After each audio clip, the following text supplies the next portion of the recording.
Salutations, friends, and we are back with Room B that's in the Upper East Side townhouse that was owned by Jeffrey Epstein. Thank you for being here and welcome back. Before we get into Room B, I just want to give a warning that if you're watching and listening to this at the same time in regards to looking at the Room B, as well as reading some of the articles with me, it's going to have you feel disoriented and off kilter, which we'll get into the why as we go. But before we get there, there are a few topics I would like to discuss, and they will help us give us context of what we're going to be looking into, and also show us how insidious, generational, and systematic this all is. So first we're going to talk about, for a moment, about Lerone Martin. I have used his book as a resource a few times in the Idaho 4 case. It's The Gospel of J. Edgar Hoover, How the FBI Aided and Abetted the Rise of White Christian Nationalism. When you talk about white Christian nationalism, it is an extreme form of Christianity, and it is the evangelicals. And a lot of evangelicals and Zionism, the extreme Zionism, they are partners. They go hand in hand. And it is talked about within not only this book, but also the book called The Family. And there's also a Netflix series on that too. But I'm bringing it up here because Lerone Martin was needing information about J. Edgar Hoover, which we're going to hear his name several times throughout this video. And the FBI was not giving him the FOIA requests, and he put in several of them. It got to the point where Stanford University sued the FBI, and magically his information appeared. I'm bringing this up because we are now dealing with this in regards to the Epstein files. The FBI is withholding those files from us, and thankfully we have a committee, I want to say from the House of Representatives, who are holding Pam Bondi's feet to the fire and making sure that this is followed through. With that being said, I think it's important that we just look at the House of Representatives and what their role is, because we vote them in there. And so it's part of the legislative branch. It holds exclusive constitutional powers, including initiating revenue bills, impeaching federal officials, and electing the president if the Electoral College ties. It shares authority with the Senate to pass laws, declare war, and oversee federal agencies. So I don't recall hearing much about the House voting on this with the Iran war, but I pay attention, but not to everything. So key rights and responsibilities. So we talked about the revenue bills. Now with the impeachment, they hold the sole power to impeach, to charge federal officials, including the president, which requires a majority vote, which I find this interesting because I'm hearing that there are Republicans tweeting to J.D. Vance to pressure him into doing this. But the Republicans hold the majority vote, not only in the House, but also in the Senate. So they already have that power. Legislative and oversight powers. I want to just look at this. Power to call witnesses, issue subpoenas, and investigate federal officials, agencies, and policies. This is in regards to Pam Bondi, how they have said that they will subpoena her, and they also can hold, they will hold her in contempt for failing to comply with those subpoenas, which they have said that on in press conference. So they do have their own set of rules, and they do have the ability to discipline by a 2/3 vote. and they can't be arrested during their attendance at the session, except for treason, felony, or breach of the peace. So that's just a little overview. So with that being said, and as with the TSA going on in the Department of Homeland Security, how we are being in this holding pattern.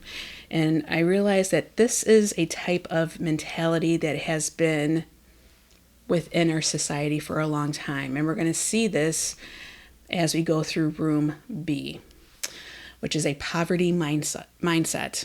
Now, I have had moments where I have this type of mindset, and over the past few years, I have cut ties with people who have this type of mindset. And as I go through this, just think of what we have talked about so far or what's going on with our current events, and let me know what you think in the comments. So a poverty mindset is a limiting belief system rooted in fear and scarcity, where an individual believes they will never have enough, leading to poor financial decisions and feeling of being trapped. It focuses on lack, often causing people to fixate on short-term savings rather than long-term growth or value. We mentioned this in the last video, how they cut humanities when there's budget cuts, when it should be the opposite. You should be investing into children, investing in the community for a long-term growth and increase value. So, and I do see this in hospital setting, this sense of urgency because there's a scarcity.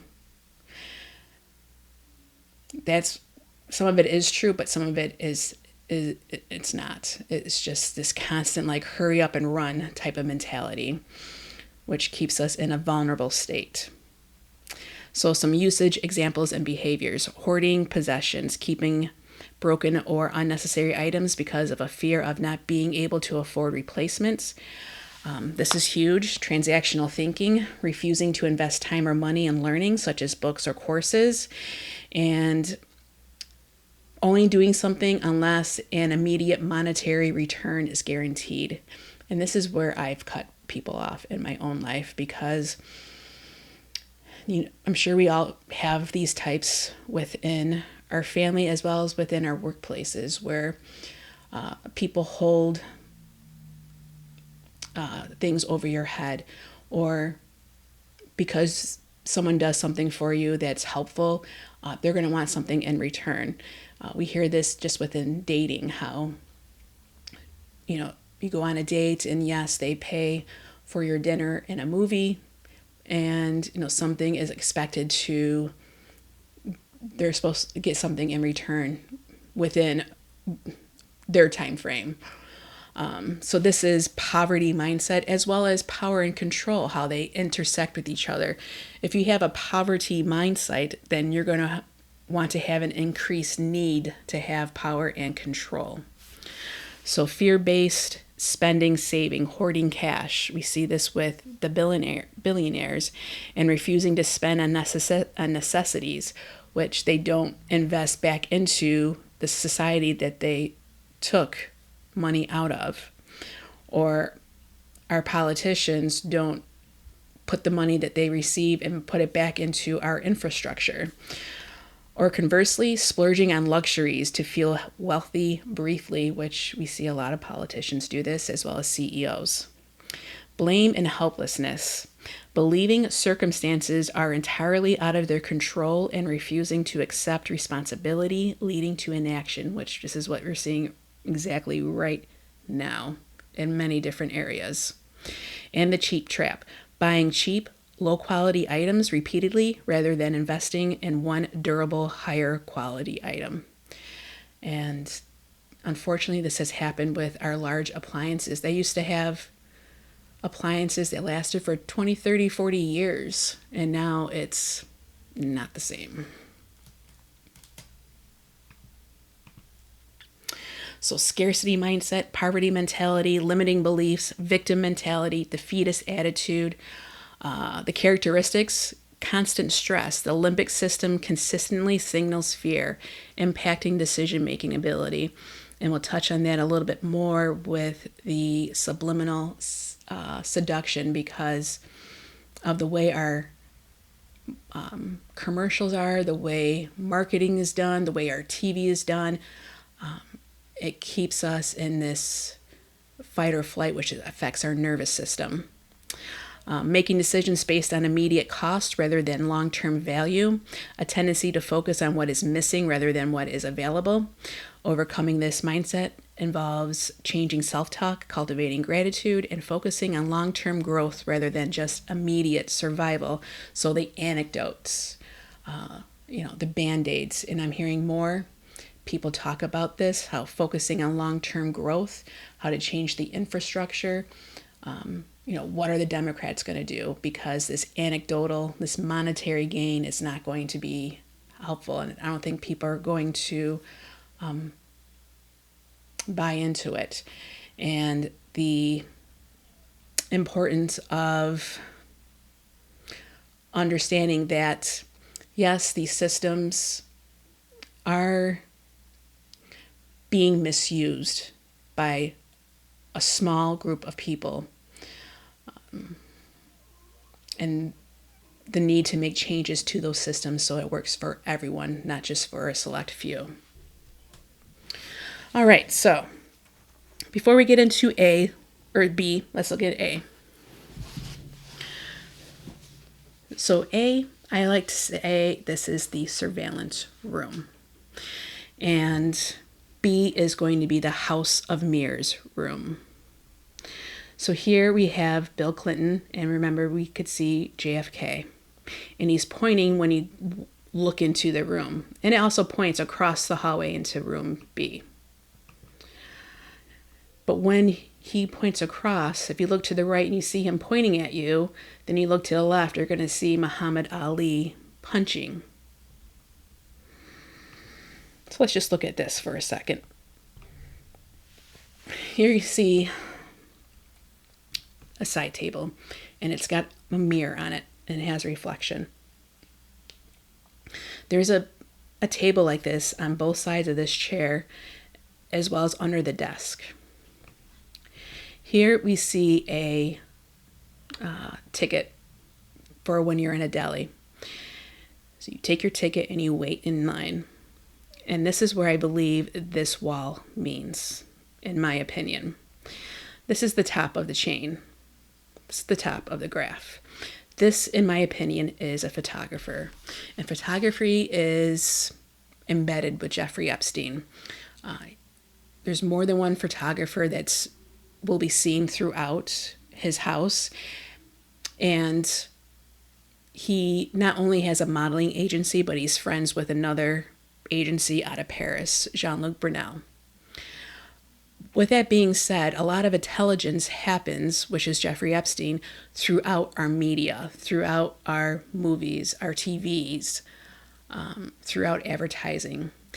And this says to me in this House of Mirrors, if you want to be on this wall, you want to be an icon, you want to hold this status, you'll have to follow what our narrative is.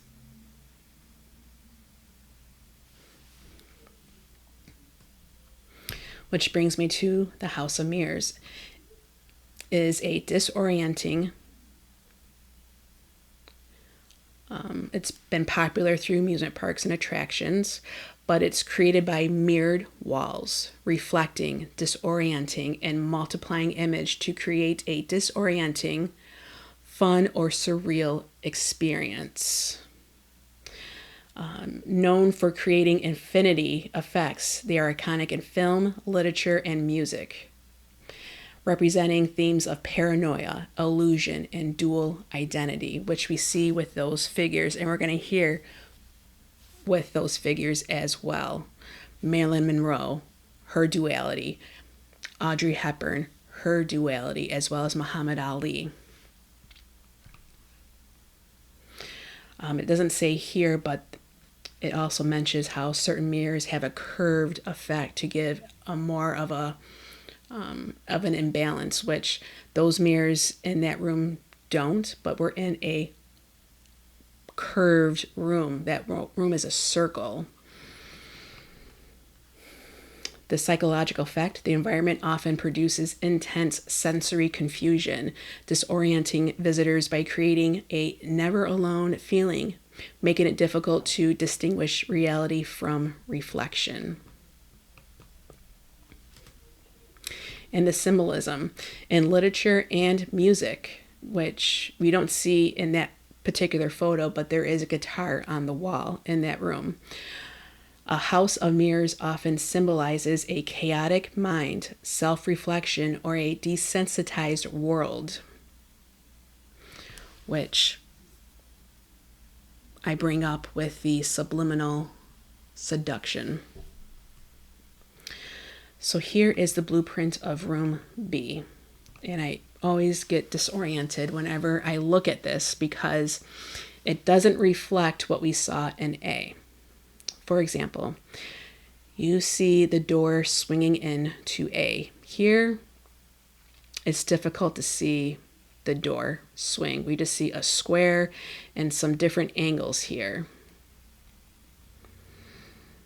We have two different rooms and both have question marks. Here we are with the Sharpie.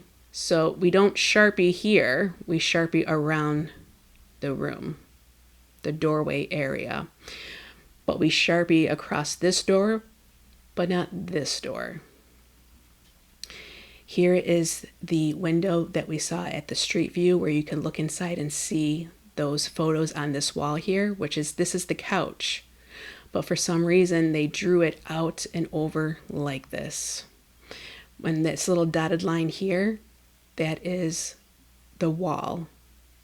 So there's some space here, but what's with this extra space? Why is this done?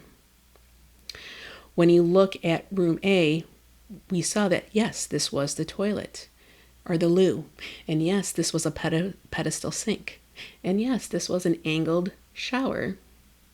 But we come over here in room B's bathroom, and we do see a sink, but I want to say that this is one here and this is the other. It's a dual sink, the duality.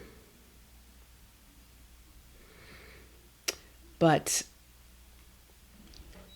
the bathroom and the loo, when we see the pictures, it's disorienting. Just like looking at this is disorienting. There's no clear and defined lines like you see clear defined lines here in room A. In this room, we're going to look at pictures, and the size of this room does not match the size that we see within those pictures. I don't understand why they put Sharpie here, because here is the desk and here is kind of this alcove.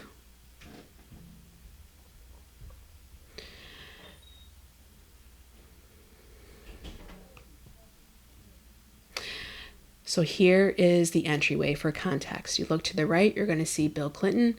You look to the left, you see Muhammad Ali with the punch. This, I want to say, is for umbrellas. I don't know if I mentioned in room A about the amount of rope that is used, not only here in the Upper East Side townhouse, but also used at Little St. James. And rope has multiple meanings and symbols. So here is the first picture for Agent 1, and here is a picture for Agent 2. So here is a guitar with art on it, as well as here is this room that is mentioned.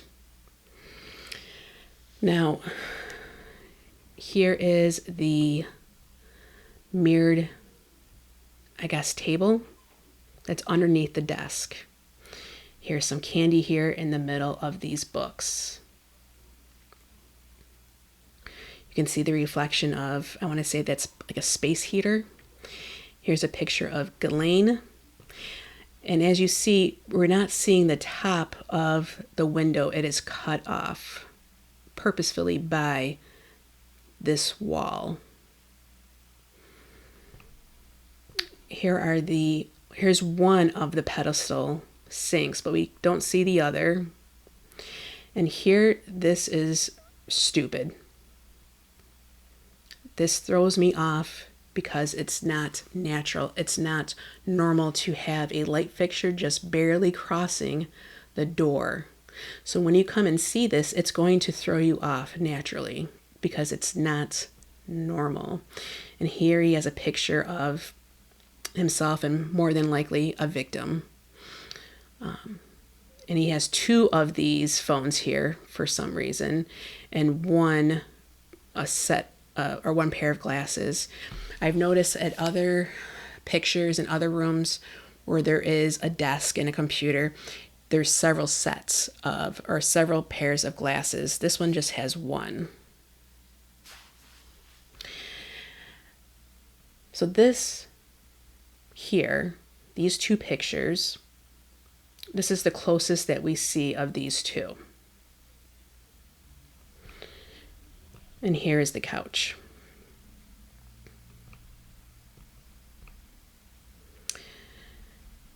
To me, this is Marilyn Monroe in bed, and this is an actor who I believe his name is Chaz. And I'll tell you why in a moment. We'll just look over here to see if there's anything to look at. Okay. Why do I think it's Chaz? Well, let me tell you. All right, so I pulled up this photo, and you can see a little bit better.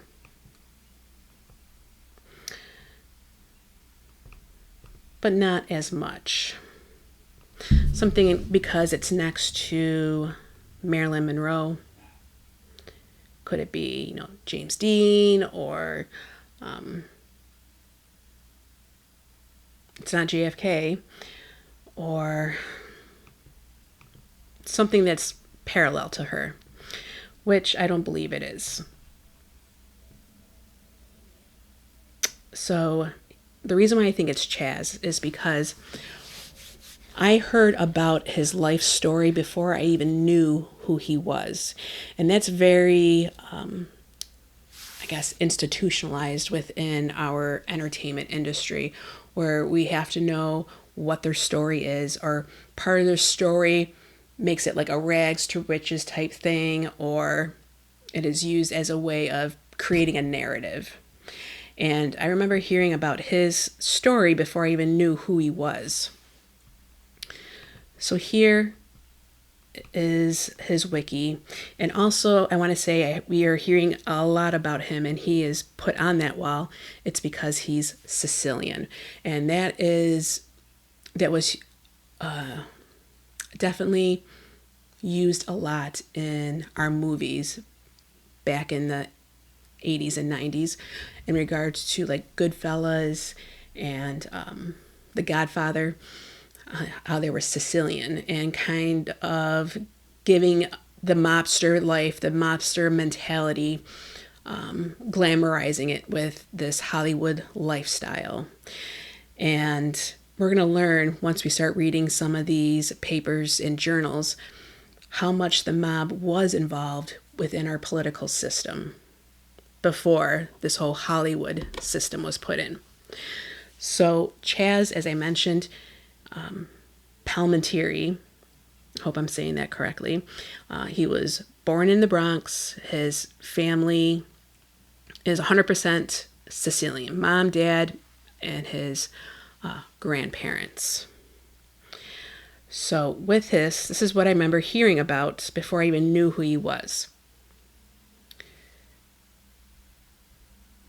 So at the age of 9, Palminteri allegedly witnessed the murder of a mobster in front of his apartment building.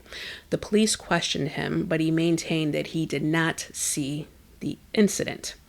So I do remember hearing that before I even knew who he was. I know him from The Usual Suspects. So he did struggle into becoming an actor, splitting his time between acting in off-Broadway plays and moonlighting as a bouncer. So he was working at a nightclub where a party was being thrown for a Hollywood talent agent and dealmaker Irving Paul Swifty Lazar. When Lazar tried to enter, Palminteri stopped him as he did not know who he was. Lazar got him fired, which led to the broke and unemployed Palminteri writing a Bronx Tale for himself to star in, since he was not being offered any work. So I do remember hearing that, and it also sent a wave through society where people also wanted to get someone fired for slighting them. It was definitely a power and control type move that was echoed throughout our society, and it's very harsh. Why would you want to take someone's livelihood away from them because you feel slighted? It's immature. You're from Hollywood and this is New York. It's coast to coast and it's a nightclub. It's not that serious. Yes, I guess it's being thrown for you, but obviously this club didn't prep their people. So I just find it interesting that they called him Swifty, which we have Swifties right now in our time period.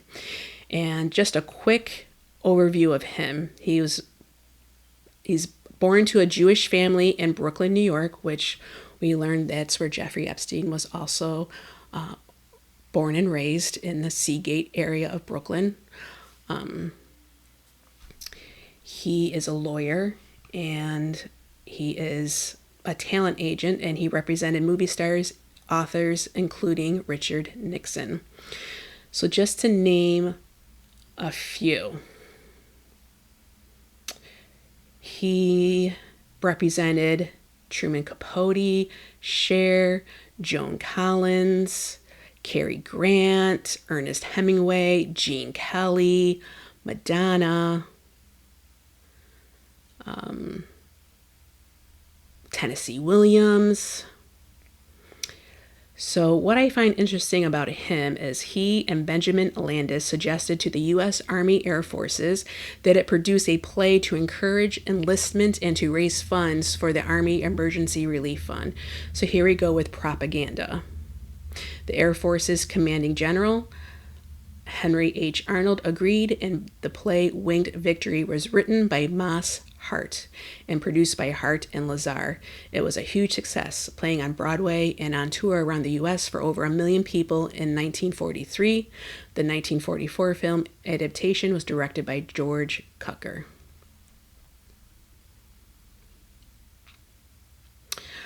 I find it interesting that he's part of the miniseries The Thornbirds. If you read that book, that has a religious element to it. He's known for his Oscar night parties, which ends up being someone else takes over that spot. What's his name? Clive Davis. But his A-list parties were seen as Swifty's party. So interesting, to say the least. And I'm going to give my opinion, but I also want to just have you also just listen and put your own connections together too. So back to these pictures.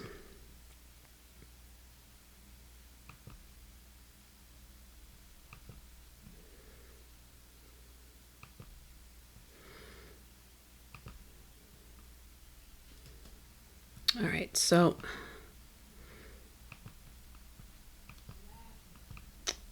as I mentioned, to wait your turn to be on this wall of fame, I think who this person is a photographer, and how looking at pictures in different forms, how much power and control they have to us consciously and subconsciously. So we got those two completed. We're going to go to Marilyn, and then Audrey, Muhammad Ali, and then Robert Redford. So first we'll do this photographer who I believe, and I had a hard time finding him. And the only way I was able to find him is when doing the AI Google. A lot of males showed up with glasses that are balding, but for some reason he jumped up with Marilyn Monroe, which makes me think that this is the person. Roy Schatt. Here he is with Marilyn Monroe, and they're eating meat. From what my understanding is, Roy Schatt took a lot of pictures of not only just Marilyn Monroe, but also of James Dean. And once they both passed, he would sell their pictures that he had taken while they were still alive and made a lot of money with that. And that was quite controversial. And that's going to come up later in an article with Marilyn Monroe. And I'm sure many of you remember how there was controversy, how that money should be given to the estate, not just solely to photographers. And then even in extreme, if you remember, an actor having a press conference, he's from Canada, saying that there are star whackers out there because they're worth more money when they're dead than they are alive. So this is Roy Schatt, and here you see him when he's younger. Here he is, he's younger with James Dean. And here he is older. And when I put them side by side, they have a similar nose, cheek. He's definitely thinner on the right than he is on the left. But the eyes and the forehead, I want to say there's enough similarities to say that that's who he is. I can always, if I find more information about him, this person up here, I would definitely take that back. But right now, I want to say it's him. He does not have a wiki. There's not much information about him except for what I just told. And I got that off of Facebook. But no wiki page. So here he is again with James Dean.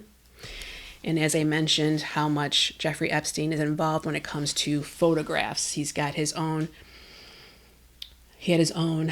modeling agency. He's friends with Jean-Luc Brunel. He's very close to the both of them, Ghislaine and Jeffrey Epstein. It's funny how both Jean-Luc and Jeffrey Epstein have the same outcomes, as they're both in jail and both end up no longer with us by their own accord, apparently. And from what I'm hearing, Jeffrey Epstein is also involved with the school pictures that were taken at public schools called Life Touch, which I thought was always strange to be called Life Touch. Why not Life Moments or Life Memories? Not Life Touch.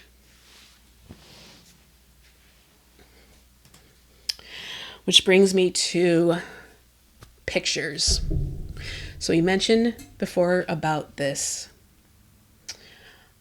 I didn't go into it too much. So this is the infamous Gilbey's Gin ad that was in the New York Times, in the Times Magazine, which is July 5th, 1971, which oddly is Xana Kernodle's birthday. She is July 5th of the Idaho 4. So this is what Subliminal Seduction has to say about this ad.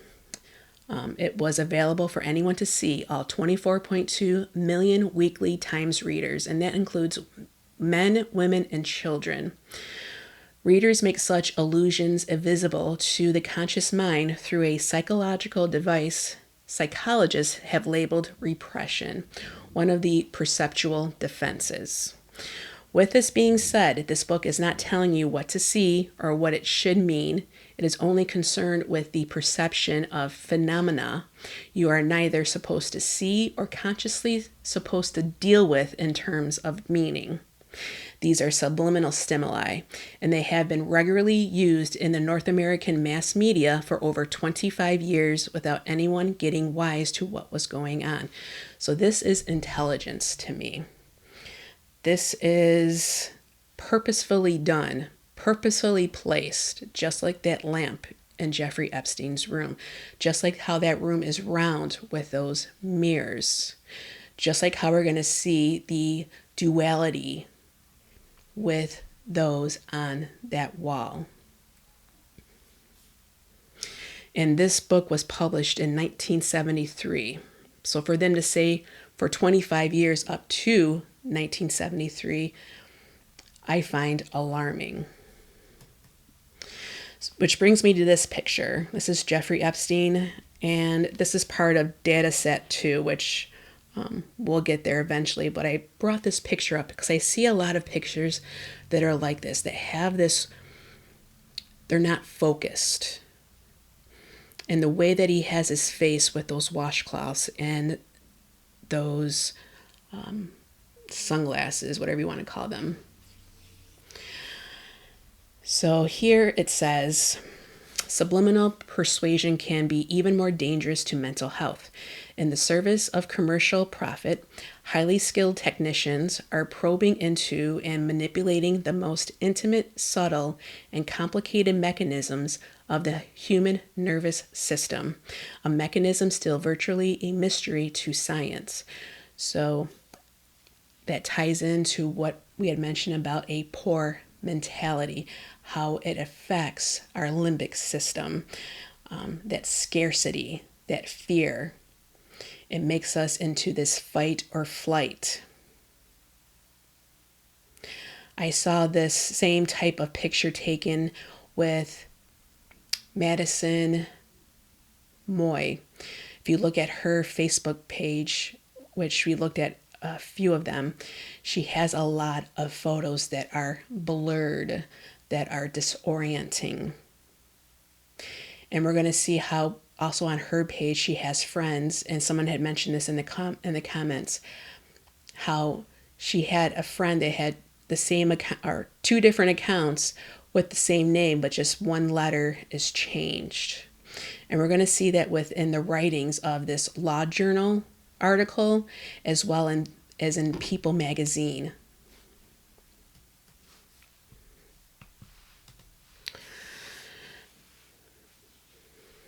So real quickly, before we go and talk about the rest of these, here is the other table. And here's that phone with a pair of glasses. We've got these books surrounding this candy. We're not able to see these pictures as well.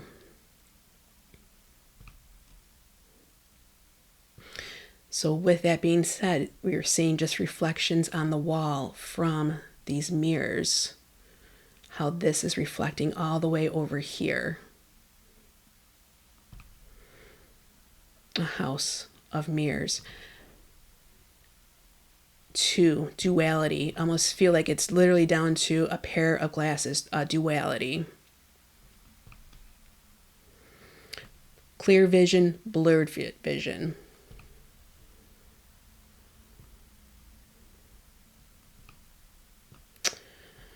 All right, so before we get to that, let's look at, first we'll do Marilyn Monroe. So just a little context with this. I have a library source that I get to use because of the last degree that I got. And within those databases, I am able to look up different articles, obviously, but when I put particular people's names, I put up Chaz's name, nothing came up, but I put in Marilyn Monroe. And the first 3 articles that I get, or forms of writing, are the first 3 that you're going to see, that we will go over, but not all the way through. Some of them we will, just to show the context of what is going on. So the first one here is this article that comes from the ABA journal, The Lawyer's Magazine. There is a woman on here. Her last name is Lambert. And she is a judge out of New York.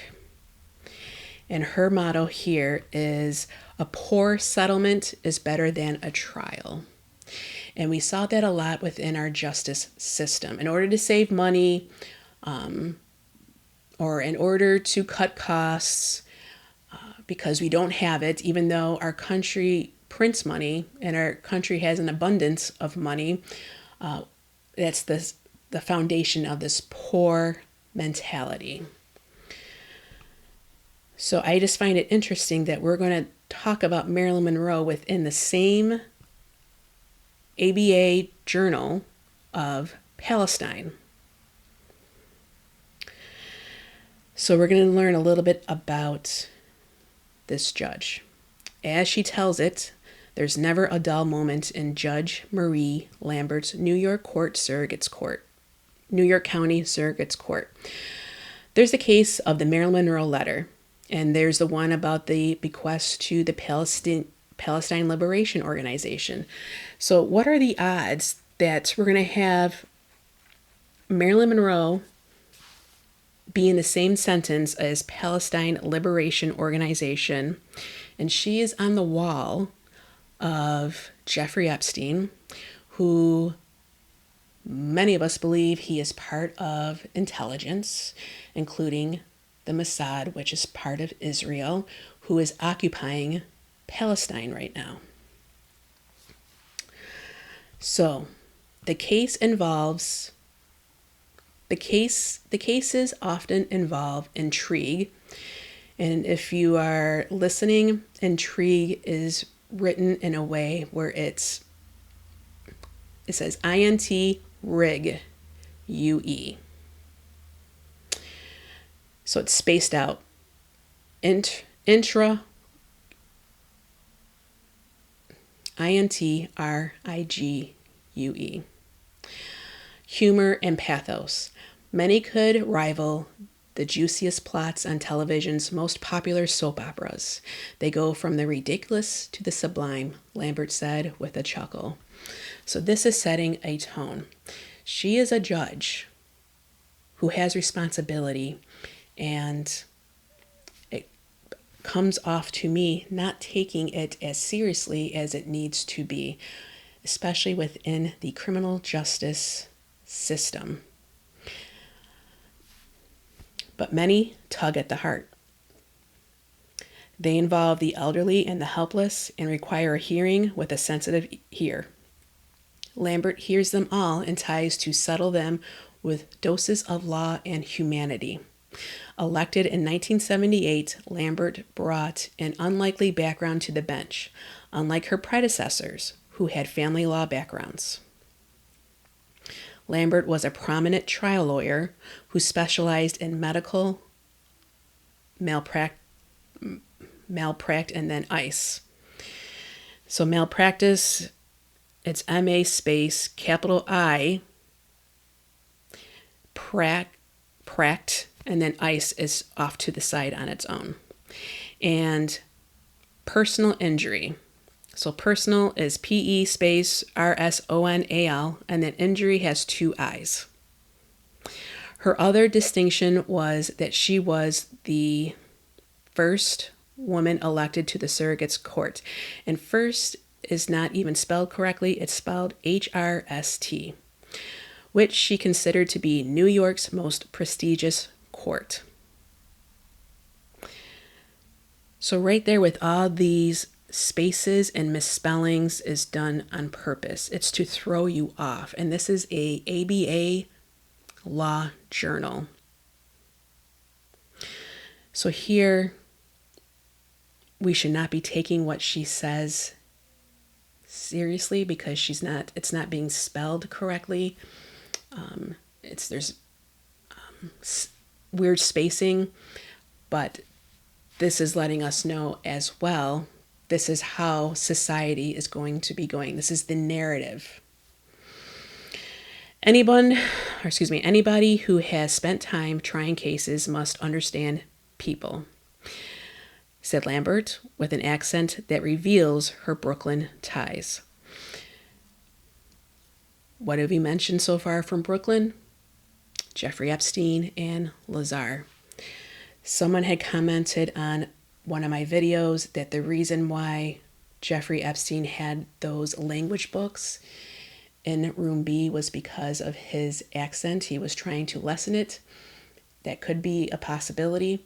I want to say it's because of slave trading of kids who didn't speak English at the time. I bring a philosophy. I care about family and try to reach settlements. I feel a poor settlement is better than a trial. In brackets, a trial, one party loses and one party wins. In this case, everybody wins a bit.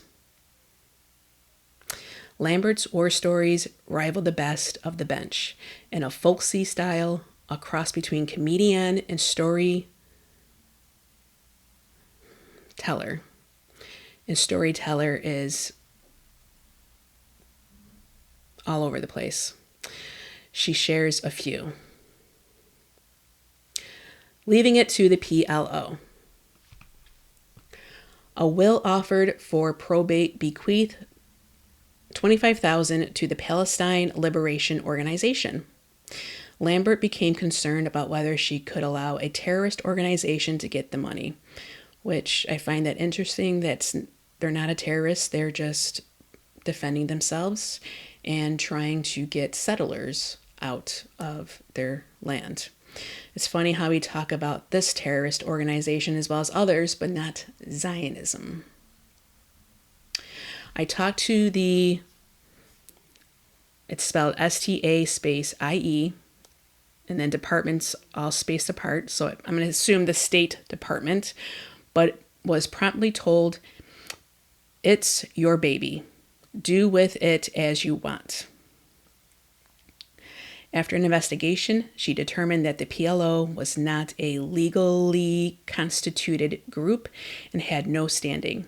Finally, an agreement was reached with lawyers handling the estate that gave the money to the International Red Cross for use in civilian hospitals.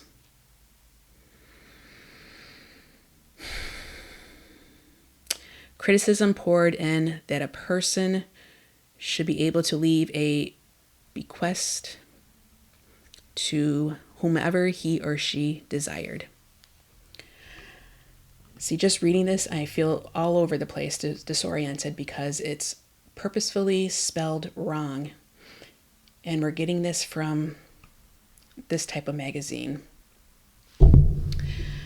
In that way, Lambert countered, if I gave money to people who went out and bought guns, I'd be aiding and abetting, which we buy guns here in America.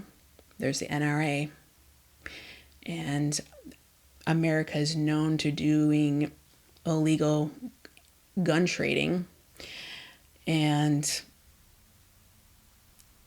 aiding and abetting, I want to say, is misused in this context. Not in the way it was used with J. Edgar Hoover. By the way, the bequest was from a Jewish newspaper reporter. So here I see some, dare I say, anti-Semitism, because there are many Jewish people out there of faith who are against what's going on in Palestine and have a right to not allow that to happen. So a letter from Marilyn. Marilyn Monroe had sent a letter to the actor and director Lee Strasberg, since deceased. Somehow the letter disappeared from the Strasberg family's possessions and was about to be auctioned lot up to 100,000, Lambert said. After investigation and a jury trial, so we're going to do a jury trial on this.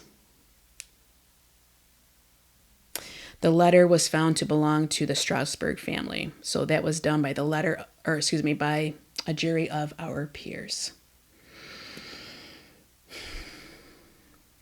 And this is another one which I find important to read. The foundling who grew up. The foundling. One day a woman heard her doorbell ring. She opened her front door and found a baby boy on the doorstep. Thinking that the mother would return and reclaim the infant, the mother and her husband kept the child and did not call the police. The couple became worried when no one returned after several weeks. Quote-unquote, street corner lawyers told the couple they might be arrested for not reporting the infant, which we talked about in that paper, being afraid to come forward. 34 years passed. The baby grew up, went to school, got a job, and moved on its own. The couple had cared for the child during that time and considered him their son. One evening, a burglar broke into the foundling's house and shot and killed him. Because the couple had never adopted the young man, the state claimed his property, which included a $200,000 house. I said, wait a minute. Maybe we have de facto adoption, if not legal adoption, Lambert said. Since the couple had cared for their son for most of his life and served as his mother and father, Lambert said they were morally entitled to a share of his property. So she suggested that the house be sold and 10% of the proceeds be given to the couple, who are on Social Security. New York's lawyers, not wanting to test her decision in court, agreed to this settlement. That's what I call moral justice, she said.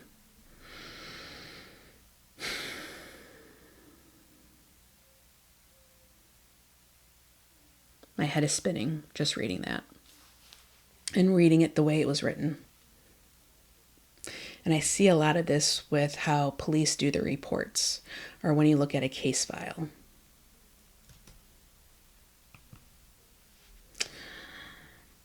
So that was the first Marilyn Monroe article that I found in the database. The next was this one. In this particular one, I had to put a request in. It wasn't available, so the library had to get a copy from Indiana University. And it is a French article that's called the Encyclopedia of Crime.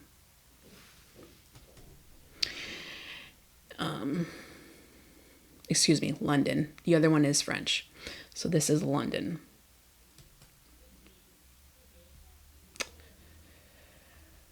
So we'll read a few in this. So it says Marilyn Monroe, 1926 to 62. I just noticed that when she was born in 1926 and dies in 1962. So according to Chuck Giannica, I don't know if I'm saying that correctly, Marilyn Monroe died from a doctored suppository. This was considered both safe since it left no telltale needle marks and certain as there would be nothing in her stomach for any rescuers to pump out. This new twist is reported in the 1992 book Double Cross by the brother of mafia godfather Sam, I'm going to say G. The story goes that Marilyn was dangled as bait by the CIA to set up world leaders for blackmail. Sound familiar? Meanwhile, producer Joseph Schnick, who had mafia connections, assiduously promoted her career, and by 1960, Marilyn was romantically involved with President John Kennedy. So after being involved with him, 2 years later, she fell for his brother Robert. Marilyn became distraught at the way the brothers passed her back and forth like a piece of meat. And by July, she was threatening to blow the lid off the whole damn thing. Marilyn now posed a threat to both the mob and the CIA, who contacted G to have her eliminated. He scheduled the hit to coincide with Robert Kennedy's visit to California, planned for the weekend of August the 4th. On the night, Needles, Genola, and Muggsy Tortella were stationed outside Marilyn's Brentwood home on electronic surveillance. They saw Kennedy call around, accompanied by another man. They heard Marilyn become hysterical. Kennedy instructed his friend, a doctor, to give Marilyn a shot to calm her down. When they left, the killers entered the house, taped Marilyn's mouth, and inserted the suppository into her anus, which we've learned about these Zyos. They are definitely anus-centric. Her unconscious body was replaced on the bed. Then the tape was removed and her mouth wiped clean. Marilyn died, with G hoping that Kennedy, a crusading attorney general, will be implicated as the last man to see her alive. But over their wiretaps, Needles and Muggsy heard the cover-up get underway. Kennedy was alerted to Marilyn's death and mobilized a team of FBI agents, ordering Detective Fred Otash to sweep the place clean, and thus Marilyn's murder was passed off to the world as suicide. Or so the story runs. Variants have the mob killing Marilyn as favor to the Kennedys as part of their mutual support over Cuba. Incidental backing for the rival theory of suicide comes from FBI agent William Romer. He bugged G's headquarters and learned that Marilyn was depressed about the events of the previous weekend at the Cal Neve Casino, where she had allegedly been bedded and humiliated by both G and Frank Sinatra in an orgy. Coming on top of the Kennedy meat syndrome, she must have found the experience upsetting. So, whew. And it gets to be a lot more detailed, but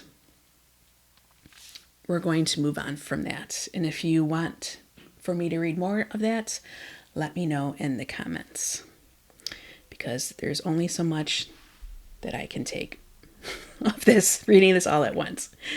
So the next is this one, and we'll read a few pages of this. So this is European Journal of Cultural Studies, and this is from Sage. This is out of France, or the UK, excuse me, by Fiona Handyside. And it was published in 2010. So the name of this empirical article is Let's Make Love, Whiteness, Cleanliness, and Sexuality in the French Reception of Marilyn Monroe. So here's the abstract.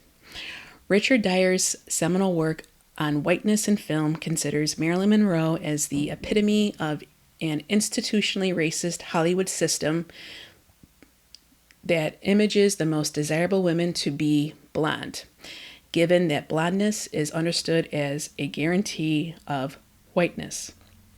This article adds to other recent scholarship on Monroe that has sought to complicate their reading by examining other meanings that can be attributed to her bleach blonde hair. By closely analyzing media texts that discuss Monroe in 1950s France, this article demonstrates the way in which her performance of ideal American female sexuality was read through the prism of Monroe as icon of cleanliness and linked modernity.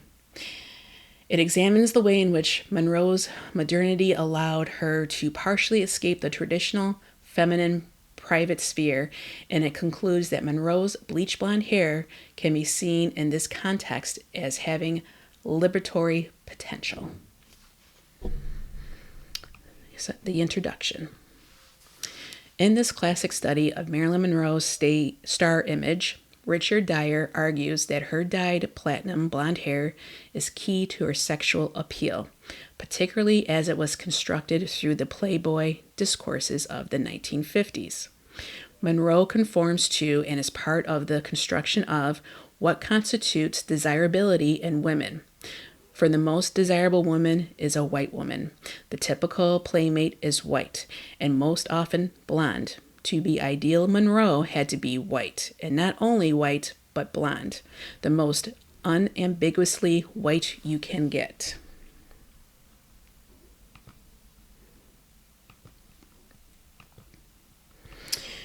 As a blonde in the 1950s Hollywood film industry, Monroe was considered the sexual and racial embodiment of perfection.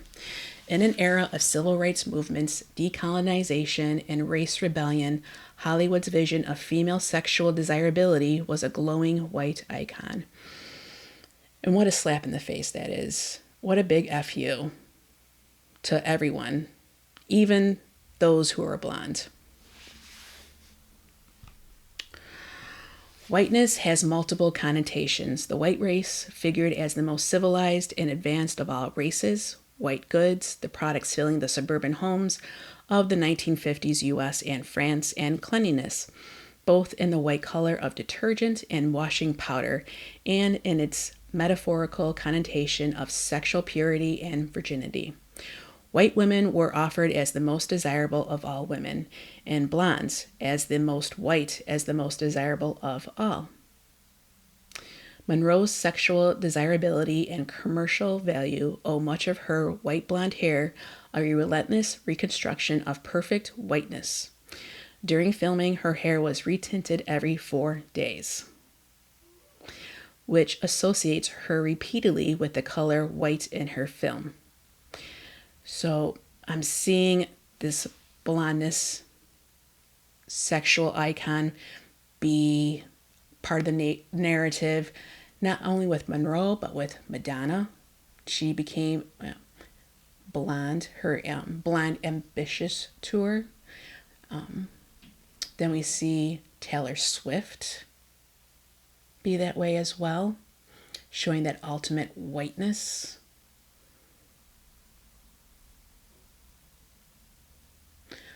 That whole argument, do blondes have more fun?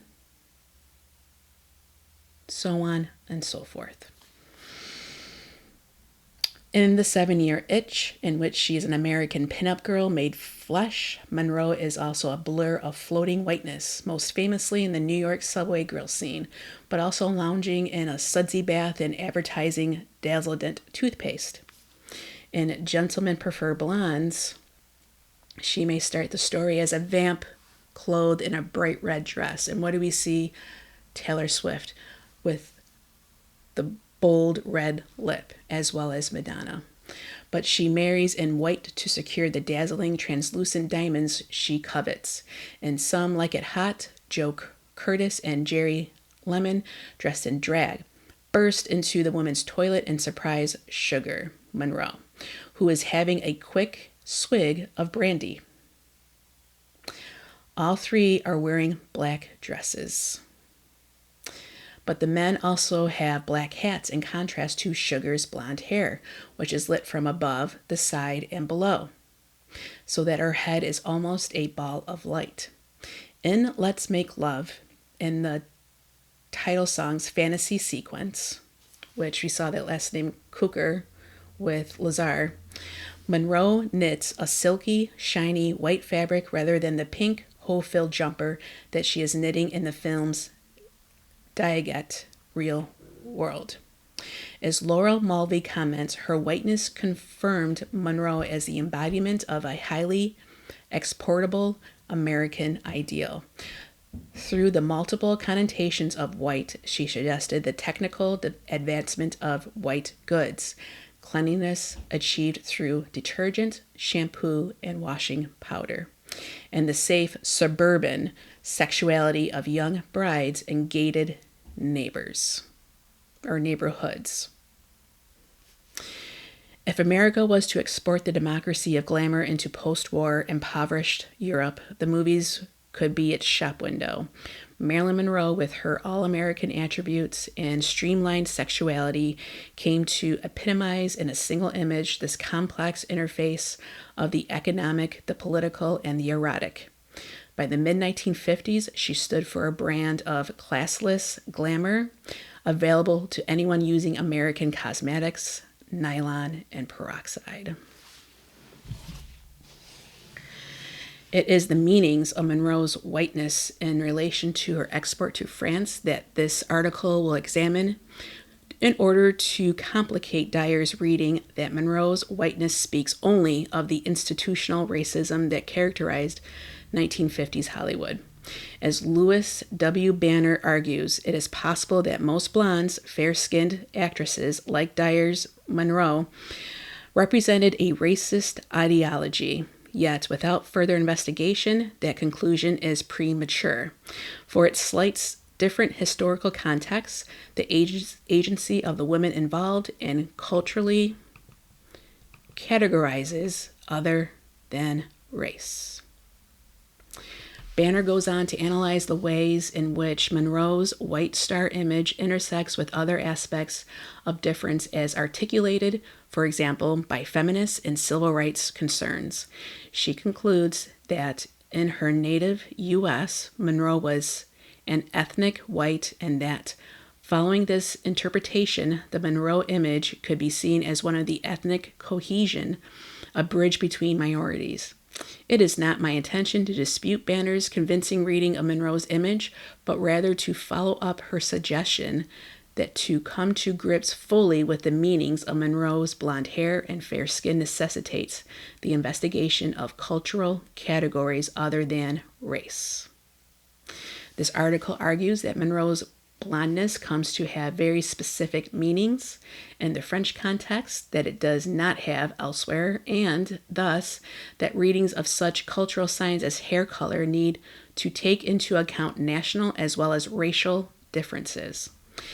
It will examine the way in which hair and its color and cleanliness become objects of intense investigation and interest in 1950s France, the manner in which Monroe was discussed in the French press, and the way in which Monroe's affair with the French star Yves Montand in 1960 allowed the French press to compare the French female and the American female star. This article thus aims to interpret Monroe's blondness not as universal, but as a contingent factor in her star persona, and is therefore conceived as a dialectical response to other studies. Monroe is a white blonde star. So, we'll stop right there. And if you would like for me to read more of that, let me know in the comments. And let me just check.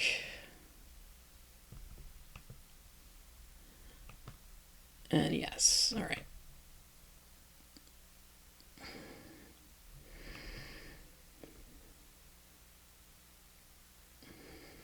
And just to look, we didn't check this before, but the amount of references that she uses, it's just one person.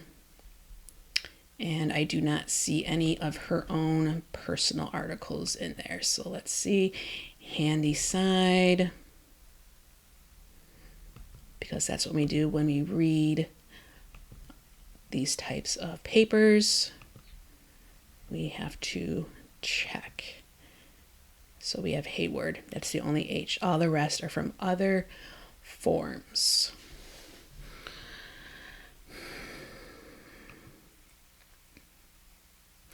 So Fiona Handyside is a lecturer in European film at the University of Exeter. Her research interests include transnational cinematic stardom in Hollywood and Europe, issues of cinematic adaptation, the tourist gaze in cinema, and representations of space and place. She has published on all of these topics. She is currently working on a monograph of spatiality and setting in French cinema. So that falls into what her profession is. So now we're going to do Audrey Hepburn. So when I put in Audrey Hepburn, no like official articles like with Marilyn came up. It's Two People magazines. And we're not going to read all of them, but we're going to read through some of them because like the law journal and the information that's within them makes my head spin, especially due to me being my main focus, my main career is medicine, and it's medical, and it drives me bonkers how these types of magazines put false information out there, misleading information out there, or a way for us to how we should eat and act. Makes my head spin. But we'll go through it. And I find it interesting how she does look a little like Ghislaine. So Grit and Grace. Hepburn rehearsing ballet, 1950. And in 1938 with her mother, Baroness Ella von Hemstra, who scrubbed floors after the war to put Audrey through ballet school. Now, I'm just going to make a right-hand turn for a moment. So this was trending on TikTok right before I was getting this all together. And I have never heard of this before, or heard of this person before, or knew of this type of pottery. But it's Victoria Mackenzie Childs, the co-founder of the whimsical pottery brand Mackenzie Childs, passed away on March 4th, 2026. She and her husband, Richard, later lived on the Yankee Ferry in New York, having lost control of their company and claiming it was taken unfairly. They famously started the company to fund their daughter's ballet lessons.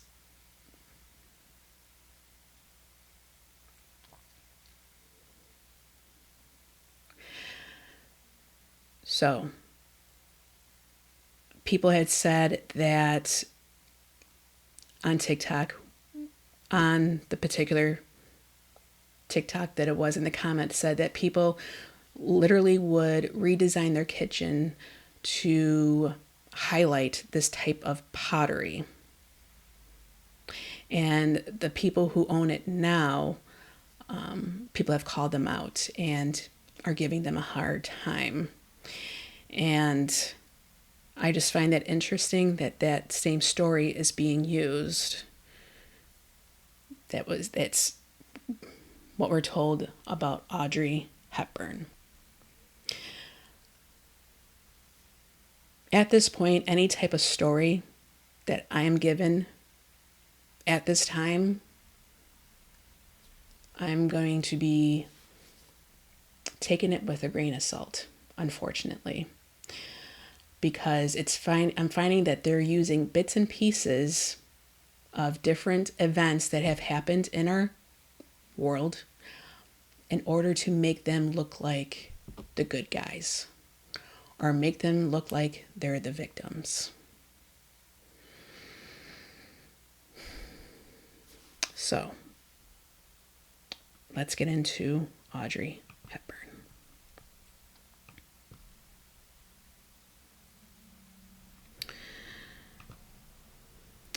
So I'll read some here. She was the most stylish woman of all time, but Audrey Hepburn wasn't much of a shopper. She favored flats over heels and didn't pluck her eyebrows. As for plastic surgery, she never considered it, says her son, Sean. She smoked too much, enjoyed scotch, and snacked on one piece or more of dark chocolate after dinner. She did not live life as an icon, says her other son, Luca. She was always herself. Now, we did talk about the one model who had spoken out against the model agency and or Share for Money. Her sister ended up putting her in the psych ward. What makes me think that this was done for money for them is a possibility. And we'll see this more. We'll understand where I'm coming from with this once we get into Muhammad Ali. With her doe-eyed beauty and Gaiman glamour at 5'7", she weighed consistent 110 pounds as an adult. Beguiled the world, privately the star of Breakfast at Tiffany's and Sabrina. If you're watching this, you're seeing that same type of writing that's used in that law journal. And it's throwing me off. Because you have to work your brain extra in order to separate them. Led a complicated, often difficult life. She was insecure about her looks as a girl in Holland and never forgot the trauma of World War II, during which she nearly died of starvation. She struggled in her 2 marriages, but was a doting mother who found joy helping the world's children with UNICEF. She was never someone who wanted more, says Dottie.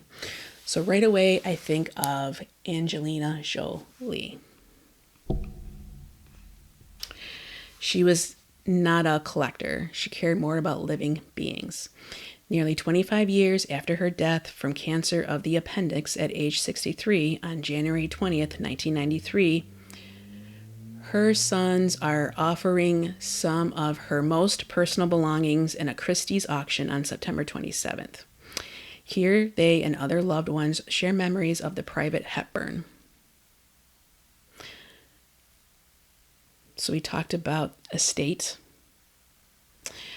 She was not part of the Hollywood glitterati, someone who was unattainable. She was the girl in the little black dress who goes out in the world and makes it on her own charm. So are you going to be the blonde ambition, or are you going to be Little Miss Independent?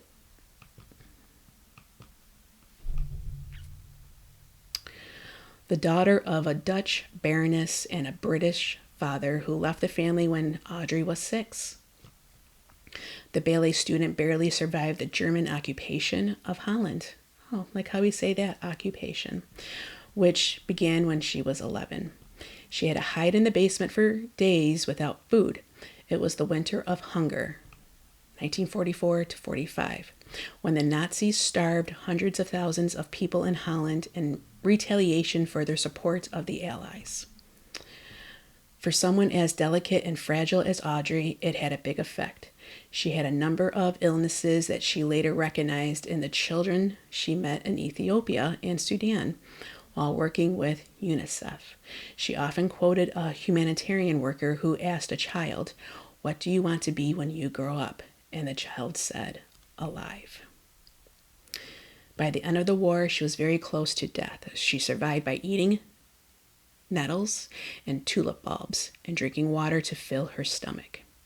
She was almost 5'6" and weighed 88 pounds. So, just from the medical standpoint, you can survive weeks without food, but not without water. So water is essentially the most important need when it comes to your body. Yes, you can eat for weeks, but if you don't drink water, supplement water, you're going to have issues. Here they have the opposite. Like water is not that important. Water is the important. Your body is made up mostly of water. She had jaundice and edema. I don't know why she would be jaundice unless what she was eating, because that's something with the liver. And the edema, was it generalized edema? Are they saying edema like in her stomach, like she was bloated, like the kids in Sudan? She suffered from anemia the rest of her life, which that is a possibility. Possibly as a consequence. She had a form of thrombosis that comes from lack of nourishment, which I don't know how true that is. You could have a bleeding disorder. Thrombosis, well, let's see what they say here. It starts with the feet, goes up the legs, and when it goes to your heart and lungs, you're done. And she was halfway there. All right, so there's something called deep vein thrombosis, and that's mostly caused from a lack of circulation throughout your body. Congestive heart failure, which edema, what they just said, but edema has an effect with that. It affects your circulatory system. And yes, deep vein thrombosis, when that does happen, it's in your calf, and it can travel up to your heart and lungs first, then your heart. But within this context, see, this is what makes my head spin. She had nightmares about the war. And what's even makes it spin more is this isn't a People magazine where a lot of people read it. So they're reading this and they're like, oh, okay. And they're just eating it up naturally because you're learning about a movie star and, she's Little Miss Independent and she did great movies. And her sons are talking about this. And we're seeing she's a great humanitarian.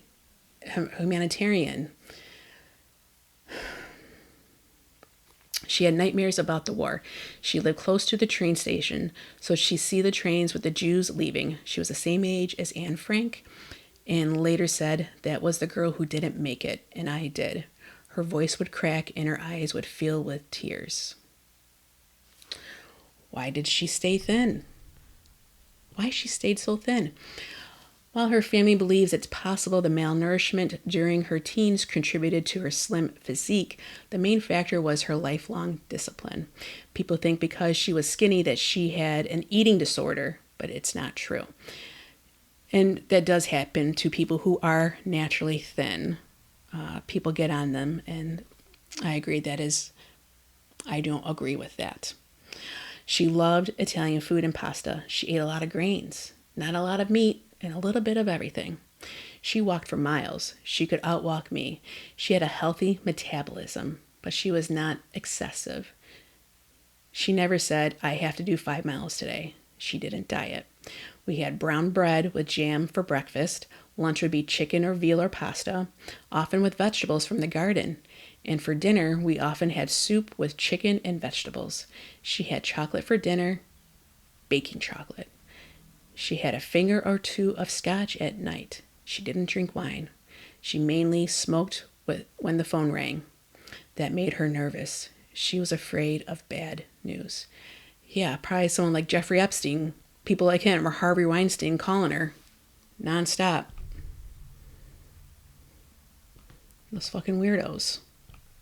All right, that's all I can do on that one.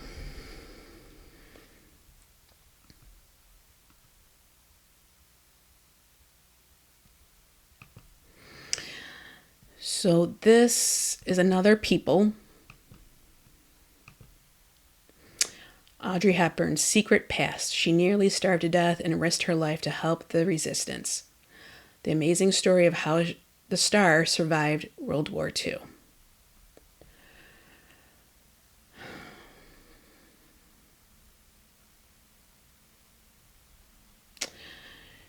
All right, so I'm going to hold off on this one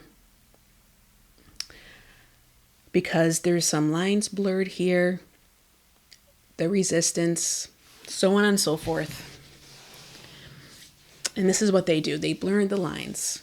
They hide behind other people, other things. So we're going to move on.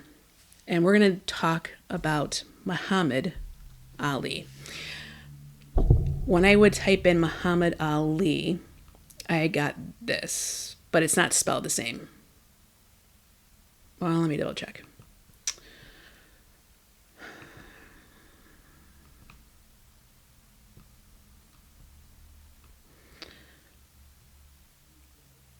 No, so it's M-O-H, Muhammad Ali, but just for context, M-O-H, Muhammad Ali is Prime Minister of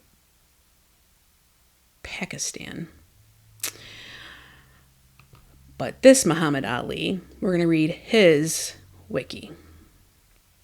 And we will see what I was mentioning earlier with this.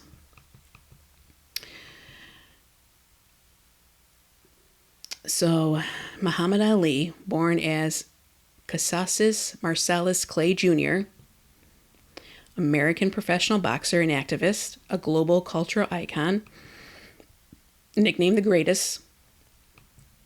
He was regarded as the greatest heavyweight boxer of all time.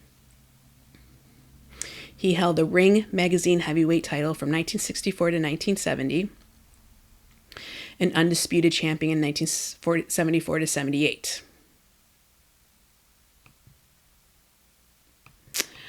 So he was born in Louisville, Kentucky. He was an amateur boxer at age 12. At 18, he won a gold medal in the light heavyweight division at the 1960 Summer Olympics and turned professional later that year. He joined the Nation of Islam in the early 1960s, but later transitioned to Sunni Islam in the mid-1970s. After the death of its longtime leader, Elijah Muhammad, he won the World Heavyweight Championship, defeating Sonny Liston in a major upset on February 25th, 1964, at age 22. During that year, he denounced his birth name as a slave name and formally changed his name to Muhammad Ali. In 1967, Ali refused to be drafted into the military, owing to his religious beliefs and ethical opposition to the Vietnam War, and was found guilty of draft evasion and stripped of his boxing titles. He stayed out of prison while appealing the decision to the Supreme Court, where his conviction was overturned in 1971. He did not fight for nearly 4 years. I'm seeing 4 repeated. And lost a period of peak performance as an athlete, which I'm sure was done by design. Ali's actions as a conscientious objector to the Vietnam War made him an icon for the larger counterculture of the 1960s generation, and he became a prominent, high-profile figure of racial pride for African Americans during the Civil Rights Movement and throughout his career. So, what I want to get to is here.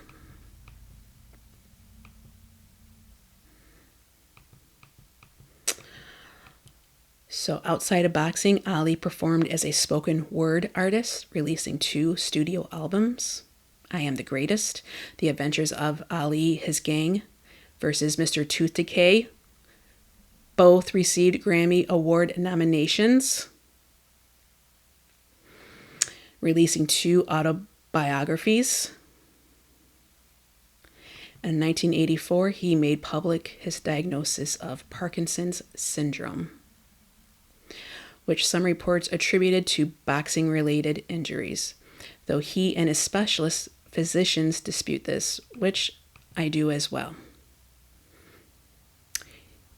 They're finding that Parkinson's, now which just came out recently, has to do with the amount of chemicals that are used on golf courses that get into our drinking water.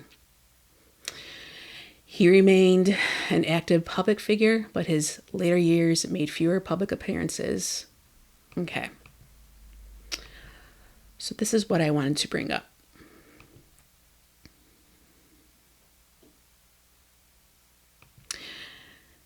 So he was born in Louisville, Kentucky. And Cassius Marcellus Clay Sr., was named after the 19th century Republican politician and abolitionist Cassius Marcellus Clay. He was a descendant of slaves of the antebellum South and predominantly African descent with Irish and English heritage. He did some DNA testing. So, he grew up amid racial segregation. His mother recalled one occasion when he was denied a drink of water at a store because of his race, saying it really affected him. He was also strongly affected by the 1955 murder of Emmett Till, taking out his frustration by vandalizing a local rail yard with a friend. He later told his daughter Hannah, "Nothing would ever shake me up more than the story of Emmett Till." Now this blew my mind because there is an element of Emmett Till within the Tanika Jenkins case.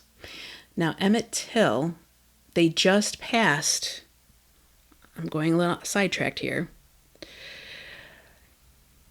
He was an African-American boy, 14 years old, was abducted and lynched in Mississippi in 1955 after being accused of offending a white woman, Carolyn Brandt, in her family's grocery store. The brutality of his murder and the acquittal of his killers drew attention to the long history of violent persecution of African Americans in the United States. So, a law was just passed recently to it's now become illegal. It's now become the Emmett Till Anti-Lynching Act, an American law making lynching a federal hate crime, was signed into law March 29th. Oh my gosh, today. What are the odds of that? March 29th, 2022 by President Joe Biden. And from what I learned about the Tanika Jenkins case, she was an activist and she really was into the Emmett Till Anti-Lynching Act.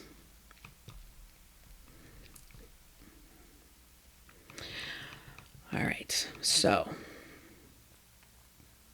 why am I bringing this up? It's because of this.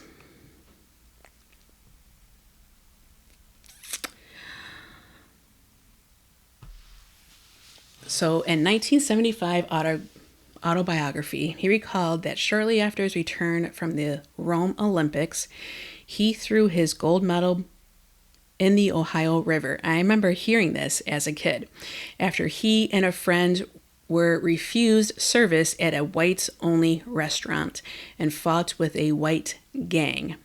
The story was later disputed, and several of his friends, including Boudini Brown and photographer Howard Bigham, denied it.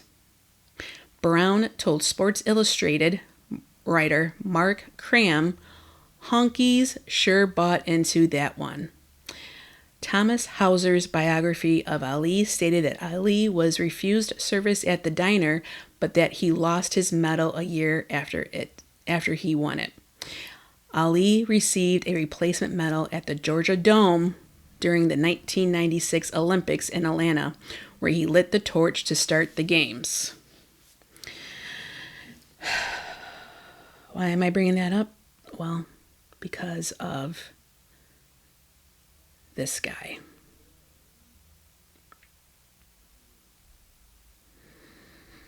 Thomas Hauser.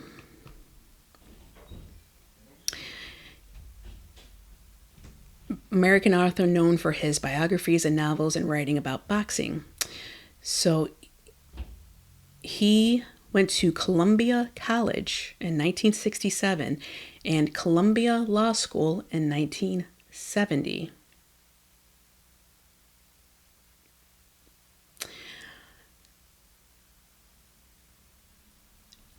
He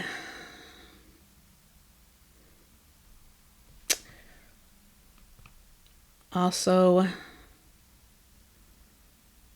wrote Muhammad Ali, His Life and Times.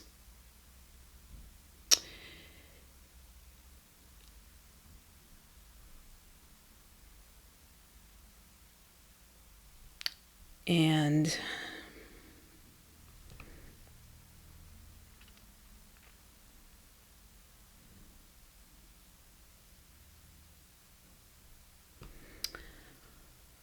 what I'm getting at is that you have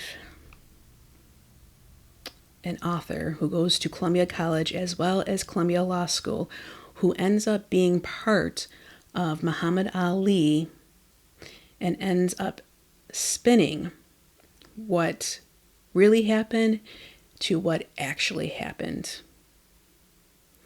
And doing so by changing the narrative. Because how is it that one of these moments that Muhammad Ali has ends up changing so much over the years? It goes from one to the other. And it's disputed by his friend and a photographer.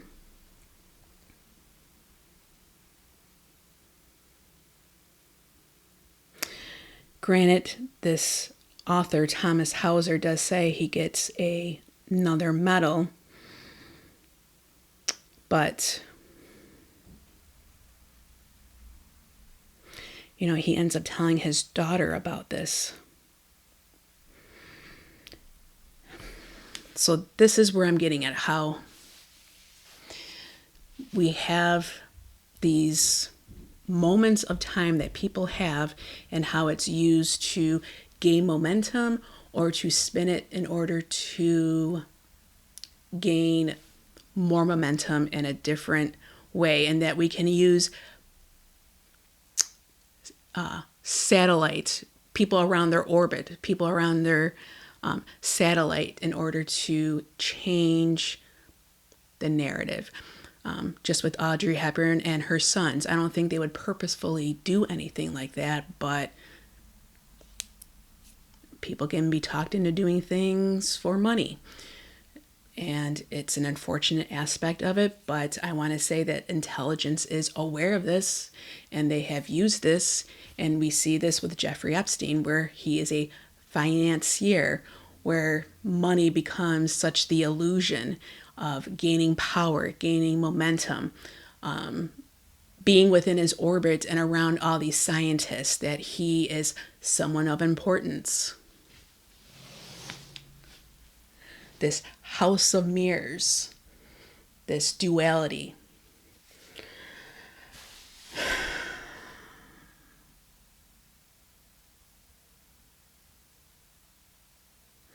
And telling Sports Illustrated, come on.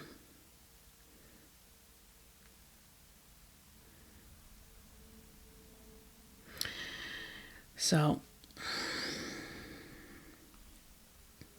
moving on. Next is Robert Redford. So the one paper that came up with Robert Redford, I didn't even look up his wiki. I haven't gotten that far because my head was spinning. And currently doing it right now.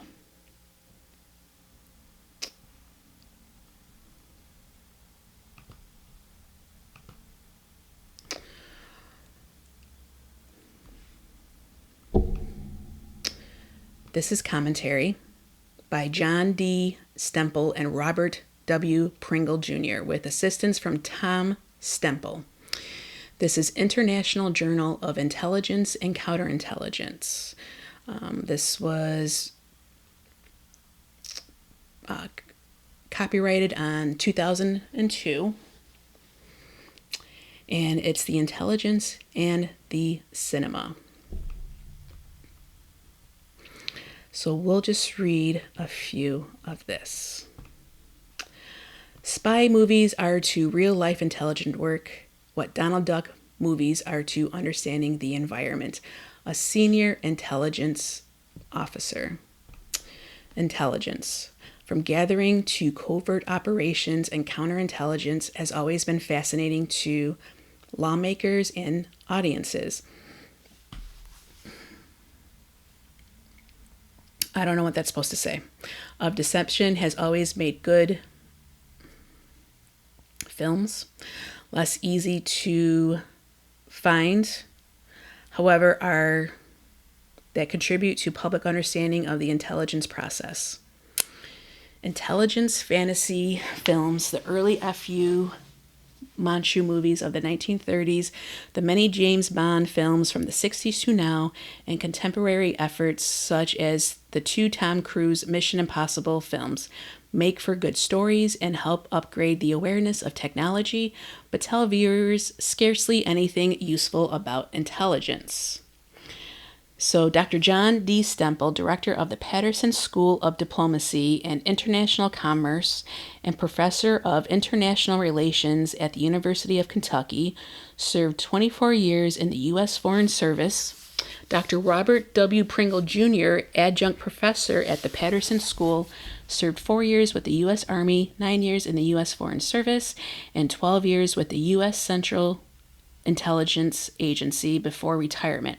He received the CIA's Distinguished Intelligence Medal. Oh boy. Dr. Tom Stemple, professor of cinema at Los Angeles City College, has taught film history and screenwriting for nearly 30 years. So, we'll take this with a grain of salt. To identify and analyze films that have something solid to tell about the craft of intelligence, the motivations of intelligence professionals and amateurs, and just how it really works, American, British, and Russian films are here examined. So, American films.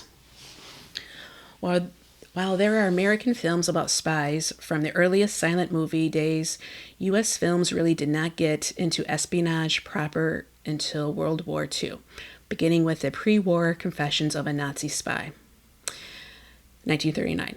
Then 1943, Five Graves to Cairo featured French-shot tone and a solid cast trying to steal German Field Marshal Rommel's secrets at a seedy Saharan oasis hotel. The 1946 feature, 13 Rue Madeleine, and James Cagney as an OSC of Strategic Services, OSS chief, and followed his recruits through the training process and into a mission in occupied France, which he himself is also forced to undertake at the last minute. A second picture that year was OSS with Alan Ladd. Both films had succinct tradecraft in them to whet potential teenage recruits' appetites and make the case for creating a permanent espionage organization. A later classic about World War II, Five Fingers, was based on a true story. James Mason played Cicero, who stole secrets, or were they planted, from British ambassador in 1943 Turkey. One of the better films about the mechanics of spying, it raises the central epistemological question. How does one judge material? How does one convince one's superiors information is what it claims to be? And how does one know? The real-life argument still rages. Was M16 the hoodwinker or the hoodwinked?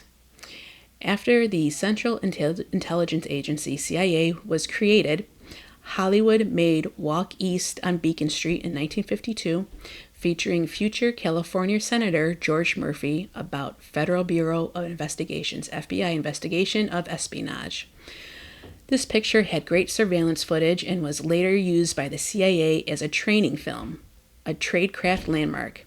Night People, 1954, starring Gregory Peck, had intertwining Cold War plots set in divided Berlin. A darker, more satirical look at the Cold War came in 1962 with The Manchurian Candidate. In it, an American prisoner of war, Lawrence Harvey, is programmed by the Chinese and Korea to kill on orders of his controller once he returns to the United States. His fellow POW, Frank Sinatra, eventually prevents the intended assassination.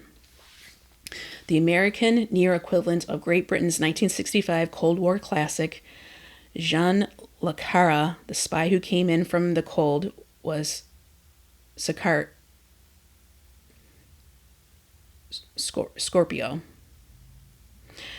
which featured Burt Lancaster as a CIA agent in trouble and a paid assassin seeking to go straight. Scorpio, I want to say Sicario, because that's the most recent, but Scorpio presented some good tradecraft scenes, as well as full dose of the moral ambiguity that began to attach to foreign pursuits as Vietnam would wound down. The Odessa File in 1974 also dealt with ambiguity, as well as the involvement of an amateur in running down Nazi war criminals, and featured some insight into false identities. 3 Days of Condor, 1975, starred Robert Redford as a CIA researcher who escapes death with his OSCE, is destroyed, and is then hunted down, surviving only with the help of a good woman, Faye Dunaway. This film was more fictional and entertaining than enlightening about intelligence, but ushered terrorism, even if homegrown, into intelligence cinema, and with Scorpio was typically 1970s in viewing the CIA as corrupt. Another significant American film from the 1960s was Circle of Deception, 1961. Set in World War II, tells of an agent sent out to the French resistance to be caught because his handlers believed he would break under torture and give up planted information. The film goes on to show his feeling of failure at breaking and the sense of personal devastation and betrayal when he learns he was set up for disaster. On a happier note, the on-screen tragedy was offset by the post-production marriage of co-stars Bradford Dillman and Susie Parker. One of the best theft of secrets O-rings was Tom Clancy's The Hunt for Red October, the story of the stealing of a Russian submarine, seemingly far-fetched when it first came out in 1990. Subsequent books based on declassified material made it seem plausible, and the deception and invasion involved were real enough. Patriot Games, 1992, featured betrayal, counterintelligence, tracking, covert operation, and terrorism, all in one film. While this production's high-tech body count by satellite is a bit far-fetched, it is not impossible, and the tracking down of terrorists showcased a growing mission of contemporary counterintelligence covert operations. Earlier, a made-for-TV movie, 1985's The Key to Rebecca, wove counterintelligence with multiple sexual entrapment in the British hunt for a German spy seeking to aid Rommel's World War II breakthrough to Cairo. Okay.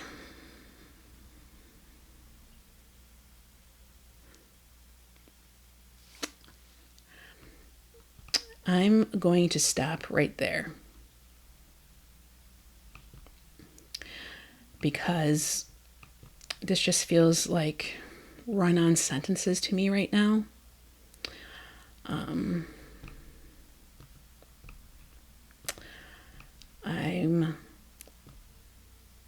I don't have the brain power to categorize, to understand what the hell this is.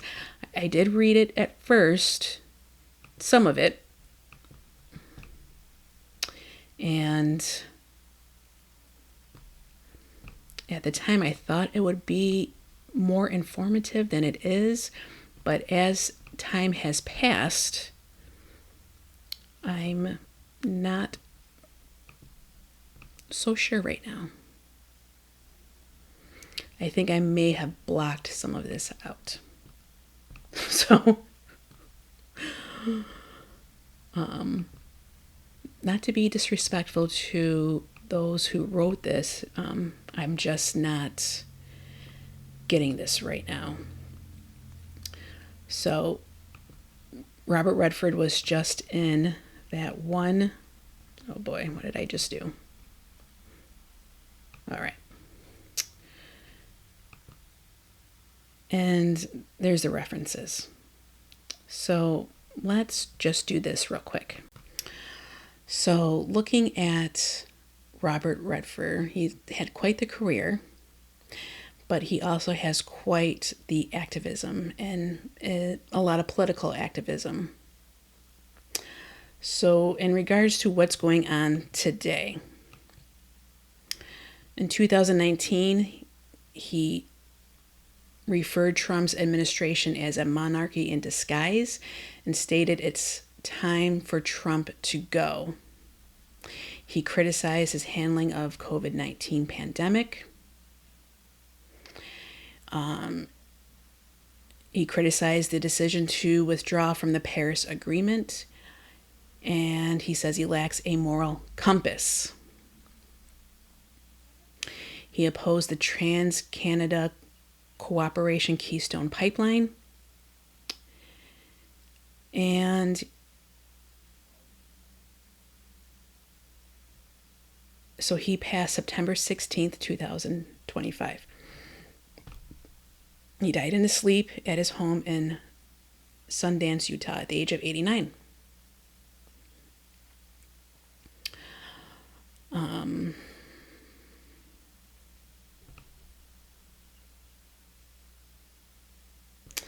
He was described as a sex symbol in the 70s, all-American good looks, couldn't be ignored.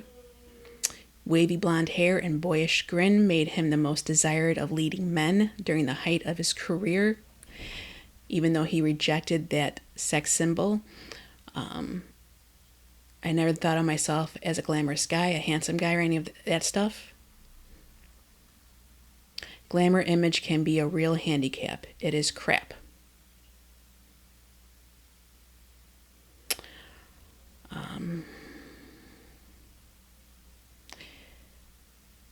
So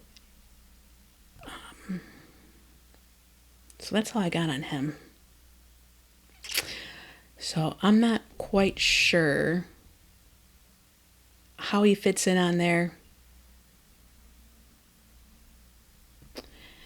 Let's take a look again.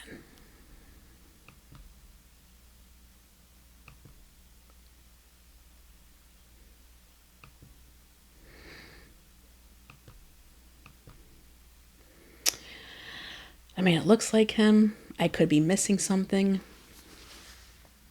He's at the bottom, middle. To be continued. So here on this side, you'll see one of those phones and then a pair of glasses. Here is that, I don't even know how to pronounce that, IBT, which is a book used to help to speak and learn English. Fire and Fury, that is a book about Trump. Wait a minute. All right, never mind. So, this is about President Trump in the White House, and this looks to me like a closet for, you have small envelopes, we have a label maker, like office supplies. Up here, this is a specific type of color pencil that we see a lot at Little St. James. And this is the closet here. Look how small it is compared to what we see in the blueprint.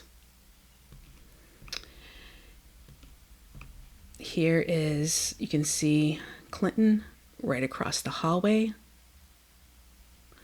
This looks like some type of military type helicopter. This bookshelf is curved. And here we are, we have how this is curved here to keep the room in a circle. And just to take a look here back at the blueprint, just to show that little closet. It looks much smaller even here. Okay.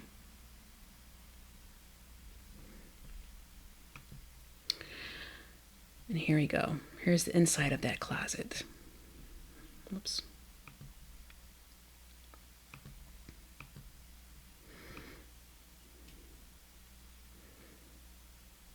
So much smaller than the blueprint.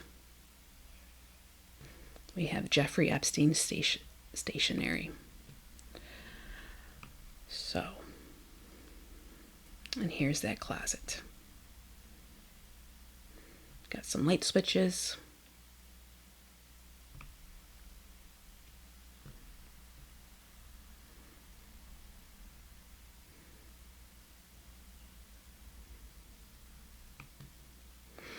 And here's the bathroom. We see one sink, can't see the second. And here's the shower. So we see that it's angled, but in that blueprint, it was circular.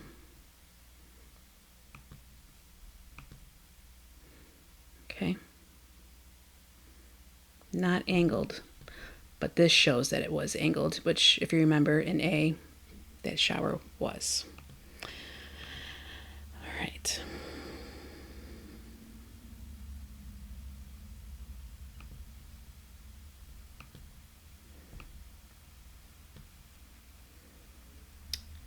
Okay, there it's blurred up. It looks like someone, like a little kid, is giving him a kiss there. This looks like a mirror right here. And on the other side is the picture of Ghislaine. Here we can see that we do not see the full length of the window. And here's the bathroom. So the toilet, it has it not against this wall or this area here in the blueprint. And I want to say that this is definitely Bill Clinton. I want to say that this is possibly Jeffrey Epstein. This to me looks like Sting from the Police. And I don't know, maybe even Obama, dare I say. And here is the desk with the two phones. Why? Don't know. And this to me is a turtle. So here we can see, I want to say Marilyn Monroe and Chaz.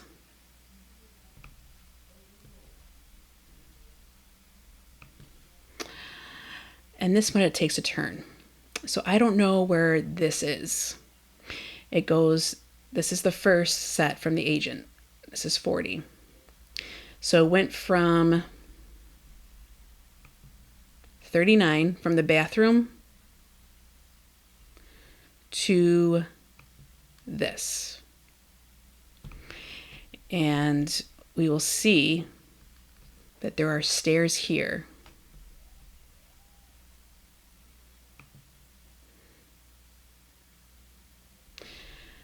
This is the second set, just to see how you can see the shower from this angle.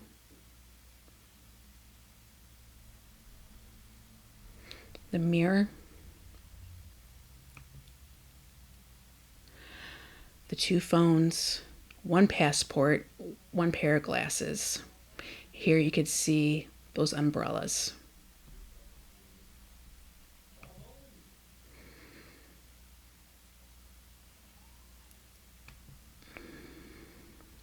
Okay. So when the first set, we saw an up close of here. The second set, we see that there is more depth, a different angle. Their door is open and he's taking a picture of it before. So why the first set just not even open the door and just walk in? Maybe he too was disoriented from that room.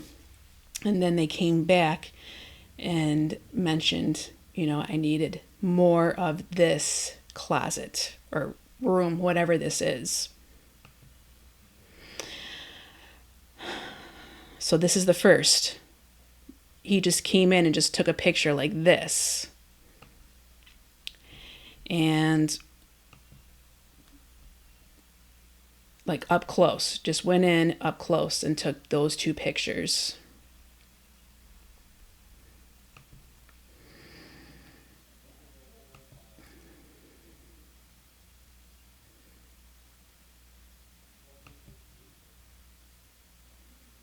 This is the second set.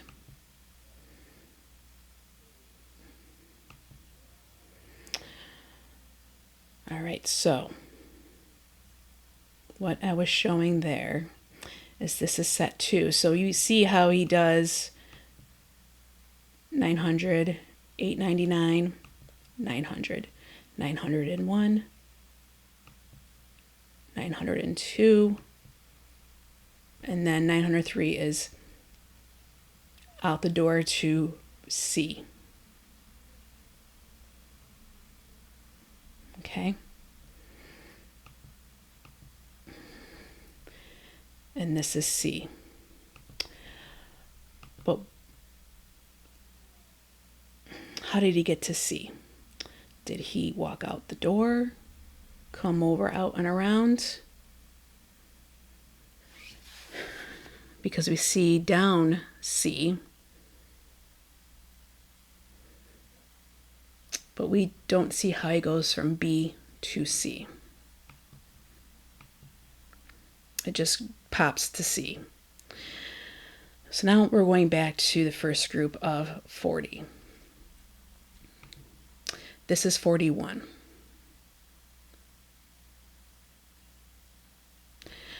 Here is a Mossman Original Tuck Trunk Storage Box Chest Steamer Case Home Furniture, white. Ideal for boarding school, right there. This looks like, well, there's some wires here that are covered.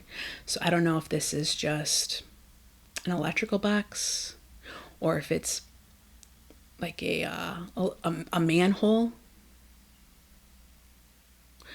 But I see like old, I don't even know what those are. We see some rolled up ones, which don't know. It looks like a cement floor.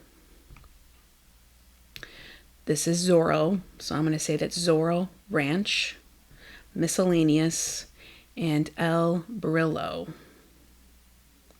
or El Brillo.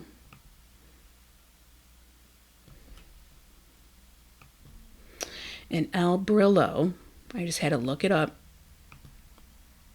is the Palm Beach house.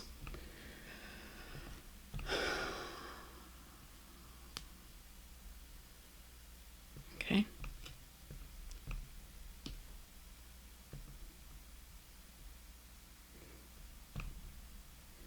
So that is 41.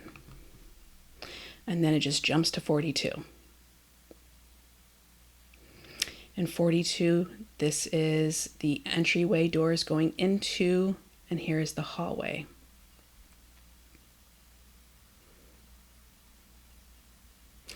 So I'm going to assume that this is C right here. So both exit room B in different ways, but we don't see that detailed of leaving B like we did with A. I don't know where that room is that Agent 1 was at. Agent 2 does not go into that room. that I'm aware of. because I don't remember seeing those sets again. So I'm going to assume that this is C.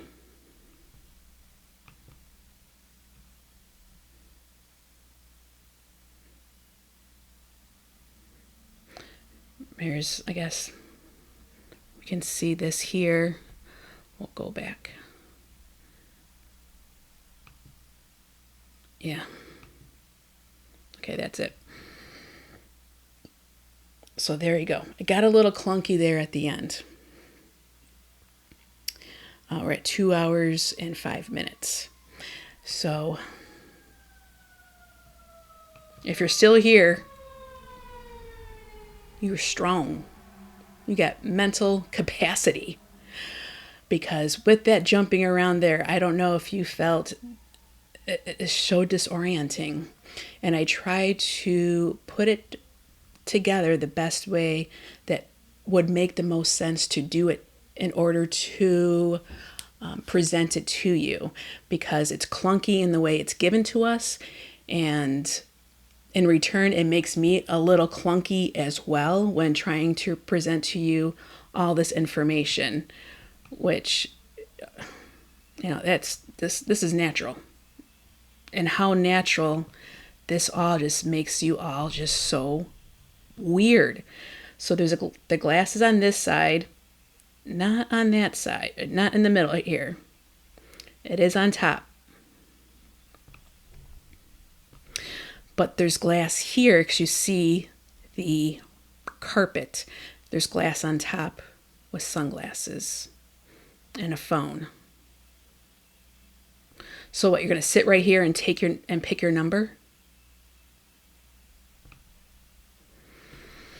And these figures I have to look into more. I know I have seen these done before by a particular artist. I just can't think of it right now. And as we see, it's 329, which is the first set. Let me double check. Or excuse me, the second set. That's right. The first set was done after 7. This is done at 329. So it was just about 3 o'clock when he was in that one room A.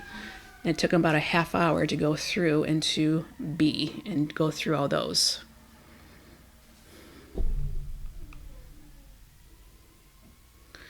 So I like how this is set right above whoever's sitting here to keep an eye on the time.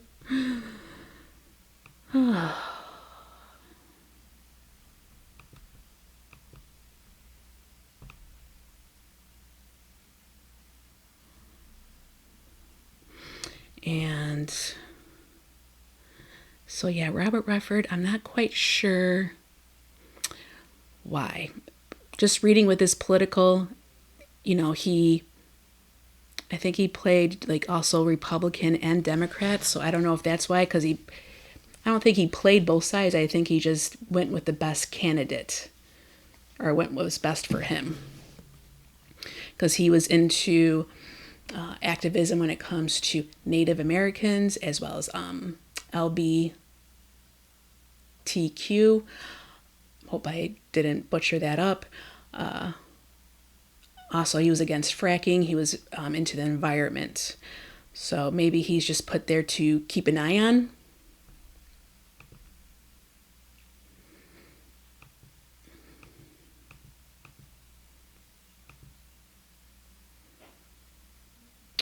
So here, the second set puts something over the face so you can't see.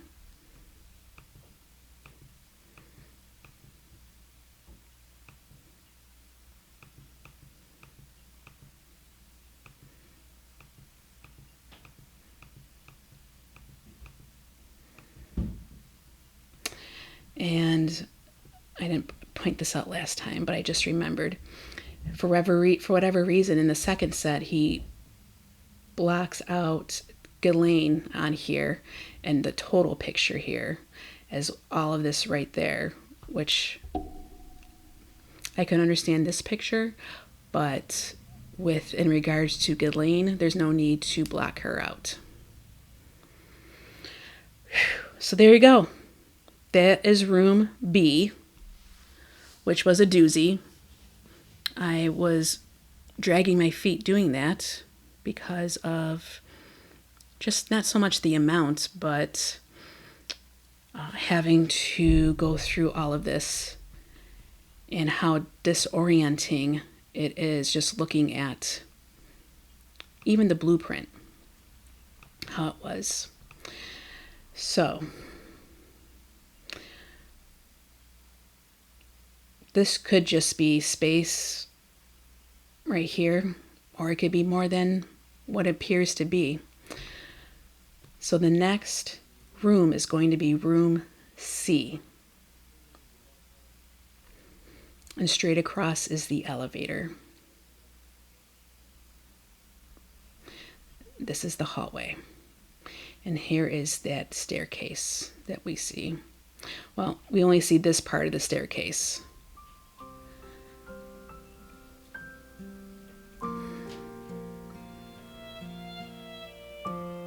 So that is all for right now. Let me know in the comments what you think. Let me know how you felt. Did you feel disoriented listening? Did you feel disoriented watching and seeing those pictures while me talking through it at the same time? I would be interested to know. Thank you all very much for being here, and I will see you next time.